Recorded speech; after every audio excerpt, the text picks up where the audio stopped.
Hi viewers, இன்றைக்கி கார்த்திகை திருநாள் இல்லையா? ஸோ இந்த விளக்குக்கெலாம் வந்து பொட்டு வச்சு டெக்கரேட்லாம் பண்ணியாச்சு. சாமி கும்பிட்றதுக்கு இது தான். இந்த பக்கம் பார்த்தா சிவானி வந்து இன்ட்ரெஸ்ட்டாக வேலை பார்த்துட்ருக்காரு. என்னன்னு பார்த்தா விளக்குக்கெலாம் பொட்டு வச்சுட்ருக்காங்க மேடம். அவங்க முன்னாடிலேருந்தே நான் தான் போடுவேன்னு சொல்லி பண்ணிகிட்டு இருந்தேன். எனக்கு இன்றைக்கி தாங்க தெரியுமே, திருவண்ணாமலை தீபம் ஏற்றினதுக்கு அப்புறம் தான் வீட்டில் விளக்கு ஏற்றணுன்றது. இத்தனை வருஷமாக எனக்கு தெரியவே தெரியாது. இந்த மாதிரியே யாருக்கெல்லாம் இந்த கான்செப்ட்டு அப்படின்ற ஒன்றே தெரியாது அப்படின்றவங்க கமெண்ட் பாக்ஸில் கமெண்ட் பண்ணுங்கள். ஸோ திருவண்ணாமலை தீபம் ஏற்றினதுக்கப்புறமா அக்கா வந்து விளக்கேற்ற ஸ்டார்ட் பண்ணிட்டாங்க.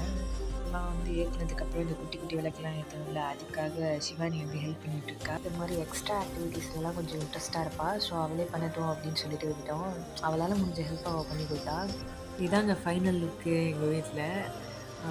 எல்லா இடத்துக்கும் மழை நிறைய பெஞ்சதுனால வந்து மோஸ்ட்லி நிறைய விளக்கு ஏற்ற முடியல. காற்று வேறு அடிச்சுதா, ஸோ வந்து கொஞ்சமாக தான் ஏற்றணும்.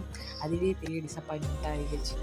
அவளுக்கு அவள் தம்பியை தூக்கி வச்சுட்டு சொல்லணும்னு ஆசை. நான் என் தம்பியை தூக்கி வச்சுப்பேன் அப்படின்னு சொல்லிட்டு தம்பியை தூக்கி வச்சுட்டு நிற்கிறா. இதே மாதிரி யாருக்கெல்லாம் அவங்க தம்பியை ரொம்ப பிடிக்கும் அப்படின்றத கமெண்ட் பாக்ஸில் கமெண்ட் பண்ணுங்க. அப்புறம் என்னங்க, நாங்கள் மழை பெஞ்சாலும் இடி இடித்தாலும் வெடி வெடிப்போம் அப்படின்ற மாதிரி தான் அவள் வந்து வெடி வெடிக்க கிளம்பிட்டா. நான் வெடிக்க போகிறேன்னு சொல்லிட்டு சரி வெடிக்கட்டுமேன்ட்டு விட்டாச்சு. சும்மா வாசல்லே நின்று கொஞ்சம் கொளுத்திட்டு வந்துட்டா. அவ்வளோதாங்க, இன்றைக்கி இந்த டே இப்படி தான் போணுச்சு. பாய்.